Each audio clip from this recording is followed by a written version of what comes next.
Online വഴിയുള്ള മദ്യവിൽപ്പനയിൽ തീരുമാനമെടുത്തിട്ടില്ലെന്ന് മന്ത്രി MP. Rajesh. Bevco എം.ഡി ഇത്തരത്തിലൊരു ശുപാർശ സർക്കാരിന് സമർപ്പിച്ചിട്ടുണ്ട്. എന്നാൽ നിർബന്ധപൂർവ്വം നടപ്പാക്കുന്ന തീരുമാനം ഒരു കാര്യത്തിലും ഉണ്ടാകില്ലെന്നും മന്ത്രി പറഞ്ഞു.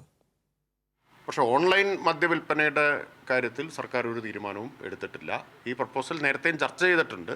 കഴിഞ്ഞ മദ്യനയ രൂപീകരണ സമയത്തും ഈ പ്രപ്പോസൽ ബെവ്കോയുടെ ഭാഗത്തു നിന്നുണ്ടായിരുന്നു. എന്നാൽ തൽക്കാലം അത് പരിഗണിക്കേണ്ടതില്ല എന്നാണ് സർക്കാർ കണ്ടത്. ഇപ്പോൾ അങ്ങനെ ഒരു കാര്യം സർക്കാർ ആലോചിക്കുന്നില്ല. പല പ്രപ്പോസലുകളും ബെവ്കോയുടെ ഭാഗത്തു നിന്നും മറ്റും വരാറുണ്ട്. പ്രത്യേകിച്ച് നയരൂപീകരണത്തിൻ്റെ ഘട്ടത്തിൽ ഒട്ടേറെ കാര്യങ്ങൾ നിർദ്ദേശങ്ങളായിട്ട് വരും. അതെല്ലാം ചർച്ച ചെയ്താണല്ലോ ഒരു നയം ആവിഷ്കരിക്കുന്നത്. ഇപ്പോൾ ക്യാബിനറ്റ് അംഗീകരിച്ച മദ്യനയമാണ്.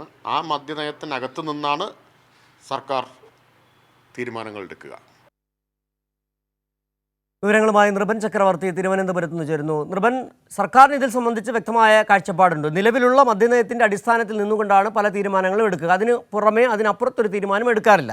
നേരത്തെ തന്നെ ബെവ്കോ ഇത്തരത്തിൽ ഓൺലൈൻ മദ്യവിൽപ്പനയുടെ പ്രപ്പോസൽ നൽകിയിട്ടുണ്ട്. പക്ഷേ അന്നും സർക്കാർ ഈ തീരുമാനം തള്ളി, ഈ നിർദ്ദേശം തള്ളി. പക്ഷേ ഇപ്പോഴും നൽകിയിട്ടുണ്ട്. വളരെ കൃത്യമായൊരു പ്ലാൻ ബെവ്കോയ്ക്ക് ഇത് സംബന്ധിച്ചുണ്ട്. അതിൽ എത്ര പ്രായപരിധിയുണ്ട്, എങ്ങനെയാണ് മദ്യം വാങ്ങേണ്ടത്, ഓൺലൈൻ എങ്ങനെയാണ് അപ്ലൈ ചെയ്യേണ്ടത് എന്നുള്ള കാര്യങ്ങളെക്കുറിച്ച് കൃത്യമായൊരു പ്ലാൻ ബെവ്കോയ്ക്കുണ്ട്. പക്ഷേ സർക്കാർ തീരുമാനമെടുത്തിട്ടില്ല. മന്ത്രി എന്തൊക്കെയാണ് മറ്റു കാര്യങ്ങൾ പറഞ്ഞത്?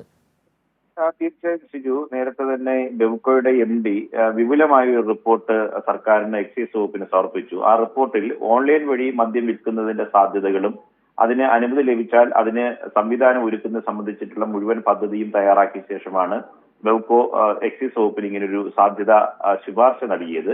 പക്ഷേ എക്സൈസ് വകുപ്പ് മന്ത്രി അത് പൂർണ്ണമായി ഇക്കാര്യത്തിൽ ഇപ്പോൾ അങ്ങനെ ഒരു തീരുമാനം എടുത്തിട്ടില്ല എന്ന് വ്യക്തമാക്കിയിട്ടുണ്ട്. അതാണ് മന്ത്രിയുടെ പ്രതികരണത്തിൽ പറയുന്നത്. നിർബന്ധപൂർവ്വം നടപ്പിലാക്കുന്ന ഒരു തീരുമാനവും സർക്കാർ ഇക്കാര്യത്തിൽ എടുക്കില്ല. ബെവ്കോ നേരത്തെ തന്നെ സമാനമായ ശുപാർശ ഇതിനു മുൻപും നൽകിയിട്ടുള്ളതാണ്. അന്ന് സർക്കാർ ഈ നിലപാട് തള്ളിക്കളയുകയായിരുന്നു. അതുകൊണ്ട് ഇത്തരത്തിലൊരു തീരുമാനം, ഈ നികുതി ഇളവിൽ തീരുമാനമായാൽ വീര്യം കുറഞ്ഞ മദ്യം പറ്റി തീരുമാനം എടുക്കും. അതടക്കമുള്ള കാര്യങ്ങളെ സംബന്ധിച്ച് ഈ എക്സൈസ് വകുപ്പിന് നിലവിലുള്ള നിരവധി ശുപാർശകളുണ്ട്. കേരളത്തിന് പക്ഷേ യാഥാസ്ഥികമായ നിലപാടുള്ളത് വസ്തുതയാണ്. മറ്റ് സംസ്ഥാനങ്ങൾ നടപ്പിലാക്കിയാൽ നേതൃത്വം കൊടുക്കുന്നവർ ഇവിടെ ഇത്തരം കാര്യങ്ങൾ വരുമ്പോൾ പലതരത്തിൽ എതിർപ്പുമായി രംഗത്ത് വരുന്നുണ്ട്. ഇത്തരം കാര്യങ്ങളെല്ലാം മന്ത്രി പറഞ്ഞു. ഇങ്ങനെ ശുപാർശ സംബന്ധിച്ച് കാലഘട്ടത്തിനനുസരിച്ച് ചില മാറ്റങ്ങൾ ബെവ്കോ മുന്നോട്ട് വെച്ചിട്ടുണ്ട്. പക്ഷേ നമ്മൾ കേരളത്തിൽ എക്സൈസിന് ഒരു നയമുണ്ട്. ആ നയത്തിൽ നിന്നുകൊണ്ട് മാത്രമേ ഇത്തരം കാര്യങ്ങൾ നടപ്പിലാക്കാൻ പറ്റൂ. പല പ്രപ്പോസലുകളും ബെവ്കോ ഭാഗത്ത് നിന്ന് വരാറുണ്ട്. അംഗീകരിച്ച മദ്യനയത്തിൽ അകത്ത് നിന്ന് മാത്രമേ സർക്കാർ ഇത്തരം കാര്യങ്ങളിൽ തീരുമാനമെടുക്കൂ. ഇത് സംബന്ധിച്ച് ഓൺലൈൻ സംവിധാനത്തെ സംബന്ധിച്ച് ബെവ്കോയുടെ MD നൽകിയ ശുപാർശ എന്ന് പറയുന്നത് വിപുലമായ ശുപാർശയാണ്. അതായത് വിവിധ ഏജൻസികൾ ഇങ്ങനെ ഓൺലൈൻ ഡെലിവറിയുമായി ബന്ധപ്പെട്ട് ബെവ്കോയെ സമീപിച്ചിട്ടുണ്ട്. അതിനെ സംബന്ധിച്ച് തന്നെ 23 വയസ്സായ ആളുകൾക്ക് മാത്രമേ മദ്യം ഡെലിവറി ചെയ്യുകയുള്ളൂ. അതിന് ഓൺലൈനായി തന്നെ ലഭിച്ചാൽ തന്നെ അയാളുടെ ഡേറ്റ പരിശോധിച്ച് ആരാണ് മദ്യം വാങ്ങുന്നതെന്ന് വിലയിരുത്തും. ഇത്തരത്തിൽ സർക്കാർ നിയമത്തനുസരിച്ച്, രാജ്യത്ത് നിലനിൽക്കുന്ന നിയമം അനുസരിച്ച് മദ്യം ഡെലിവറി നടത്താൻ കഴിയും. അങ്ങനെ ഒരു ശുപാർശയാണ് ബെവ്കോ എക്സൈസ് വകുപ്പിന് കൈമാറിയത്. പക്ഷേ സർക്കാർ ഇക്കാര്യത്തിൽ സർക്കാരിന്റെ നിലപാട് വ്യക്തമാക്കി. ഒരു മദ്യനയം സംസ്ഥാനത്ത് നിലവിലുണ്ട്. ആ മദ്യനയത്തിന്റെ പരിധിയിൽ നിന്ന് മാത്രമേ സർക്കാർ ഒരു നിലപാട് സ്വീകരിക്കുകയുള്ളൂ. ഈ ഘട്ടത്തിൽ ഓൺലൈൻ മദ്യവിൽപ്പന നടത്താൻ സർക്കാർ തീരുമാനിച്ചിട്ടില്ല. നിർബന്ധപൂർവ്വം ഒരു കാര്യത്തിലും സർക്കാർ അങ്ങനെ ഒരു തീരുമാനം എടുക്കുകയില്ല. നിർബന്ധപൂർവ്വം ഒരു പദ്ധതിയും ആലോചനയില്ലാതെ, കൂടിയാലോചനയില്ലാതെ, ആരുമായി ചർച്ച ചെയ്യാതെ, നയത്തിൽ മാറ്റം വരുത്താതെ അങ്ങനെ ഒരു തീരുമാനം സർക്കാർ ഇപ്പോൾ എടുക്കുന്നില്ല എന്നാണ് മന്ത്രിയുടെ വാക്കുകളിൽ നിന്ന് വായിച്ചെടുക്കാൻ കഴിയുക. സിജു, നൃപൻ, ഈ ബെവ്കോയ്ക്ക് നേരത്തെ തന്നെ കോവിഡ് കാലത്ത് ആപ്പ് വഴി മദ്യം ബുക്ക് ചെയ്ത് കൊടുത്ത ഒരു പരിചയം ബെവ്കോയ്ക്കുണ്ട്. സ്വാഭാവികമായും ആ തരത്തിൽ ബെവ്കോ എക്യുപ്ഡുമാണ്, സന്നദ്ധവുമാണ് അവർ. ഇവിടെ നിലവിൽ എന്തൊക്കെയാണ് ഈ ശുപാർശ നൽകിയിരിക്കുന്നത്? കാരണം നമുക്കറിയാം ഇപ്പോൾ ഓൺലൈൻ വിപണനത്തിൻ്റെ കാലഘട്ടമാണ്. അതിൽ മദ്യം ഓൺലൈനായി കൊടുക്കണമെന്നുള്ളതൊരു സർക്കാരിൻ്റെ നയപരമായ പ്രശ്നമാണ്. പക്ഷേ ബെവ്കോ നേരത്തെ പറഞ്ഞ പോലെ തന്നെ ഇതുമായി ബന്ധപ്പെട്ട് സന്നദ്ധമാണ്. അവർ അക്കാര്യത്തിൽ വളരെ എക്യുപ്ഡുമാണ്. ഇവിടെ എന്തൊക്കെയാണ് ഈ 23 വയസ്സ് പ്രായപരിധി, അതുകൂടാതെ മറ്റെന്തൊക്കെയാണ് ശുപാർശ സമർപ്പിച്ചിരിക്കുന്നത് ഇതുമായി ബന്ധപ്പെട്ട്?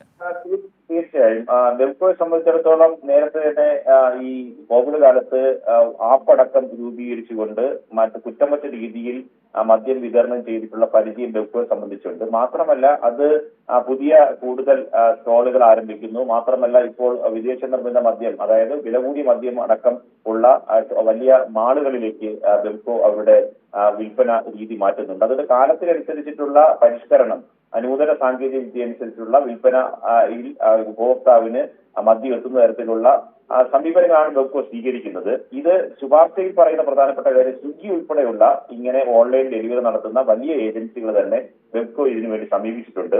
3 വർഷം മുമ്പ് സമാനമായ ഒരു നിർദ്ദേശം സർക്കാരിന് മുന്നിൽ ബെവ്കോ സമർപ്പിച്ചതാണ്. അതിന്റെ പുതിയ നിർദ്ദേശമാണ്, അതിന്റെ കൂടുതൽ പരിഷ്കരിച്ച രൂപമാണ്, സാധ്യതകളടക്കം അടങ്ങിയ ശുപാർശയാണ് സമർപ്പിച്ചിട്ടുള്ളത്. മദ്യം വാങ്ങുന്നയാൾ കൃത്യമായി 23 വയസ്സ് കഴിഞ്ഞിരിക്കണം. മദ്യം നൽകുന്നതിന് മുമ്പ് തന്നെ പ്രായം തെളിയിക്കുന്നതിനുള്ള രേഖ ഉറപ്പുവരുത്തണം. ഓൺലൈൻ മദ്യ വിൽപ്പനയ്ക്കായി ഇതിനു വേണ്ടിയിട്ട് പ്രത്യേക ആപ്പ് ബെവ്കോ തയ്യാറാക്കും. ആ ആപ്പ് വഴിയായിരിക്കും മദ്യം ഓർഡർ ചെയ്യുക. ആ മദ്യം ഓർഡർ ചെയ്യുമ്പോൾ തന്നെ ഓർഡർ ചെയ്യുന്ന ആളിന്റെ പൂർണ്ണമായ ഡീറ്റെയിൽ ഉണ്ടാവും. ഓർഡർ ചെയ്ത ആളിന്റെ ID കാർഡ്, അയാളുടെ വയസ്സ്, പ്രായപൂർത്തി എല്ലാം പരിശോധിക്കപ്പെടും. അതിനുശേഷം ഡെലിവറി ചെയ്യുന്ന ഈ സ്വിഗ്ഗി പോലത്തെ ഒരു ഏജൻസി വഴിയാണ് ഡെലിവറി ചെയ്യുന്നതെങ്കിൽ ആ ഡെലിവറി കമ്പനിയുമായി കൃത്യമായ ഇടപാടുണ്ടായിരിക്കും.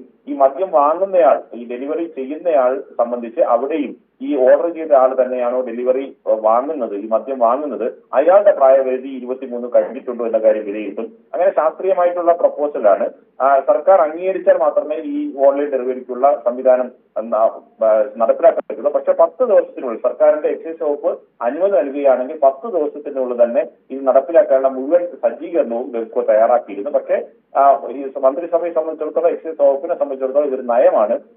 മറ്റൊരു കാര്യം, പ്രധാനപ്പെട്ട കാര്യം, ഓൺലൈൻ വഴി മുഴുവൻ സാധനങ്ങളും ഓൺലൈൻ ഡെലിവറിയിലേക്കും അങ്ങനെയുള്ള ഉപഭോക്താക്കൾ സാധനം വാങ്ങുന്ന സംവിധാനത്തിലേക്ക് പൂർണ്ണമായി മാറി. മദ്യമായതുകൊണ്ടാണ് ഇത്തരത്തിൽ നിയമപരമായിട്ടുള്ള പരിമിതി സർക്കാരിനെ സംബന്ധിച്ചിട്ടുള്ളത്. പക്ഷേ ബെവ്കോ ഇത് സംബന്ധിച്ച പൂർണ്ണമായ ശുപാർശയും പൂർണ്ണമായ പദ്ധതിയും അതിനുവേണ്ടി പ്രത്യേക ആപ്പും അടക്കം തയ്യാറാക്കിയ ശേഷമാണ് എക്സൈസ് വകുപ്പിനെ സമീപിച്ചിട്ടുള്ളത്. പക്ഷേ മന്ത്രി MD രാജേഷിന്റെ വിശദീകരണത്തോടുകൂടി ഇപ്പോൾ അങ്ങനെ ഒരു കാര്യം തീരുമാനിച്ചിട്ടില്ല എന്ന് വ്യക്തമാക്കിയതോടുകൂടി ഇപ്പം താൽക്കാലികമായി ഇക്കാര്യത്തിൽ സർക്കാർ തീരുമാനമെടുത്തിട്ടില്ല എന്ന കാര്യം വ്യക്തമായിട്ടുണ്ട്. ശരി, നൃപൻ ചക്രവർത്തിയാണ് തിരുവനന്തപുരത്ത് നിന്ന് വിവരങ്ങൾ നൽകിയത്.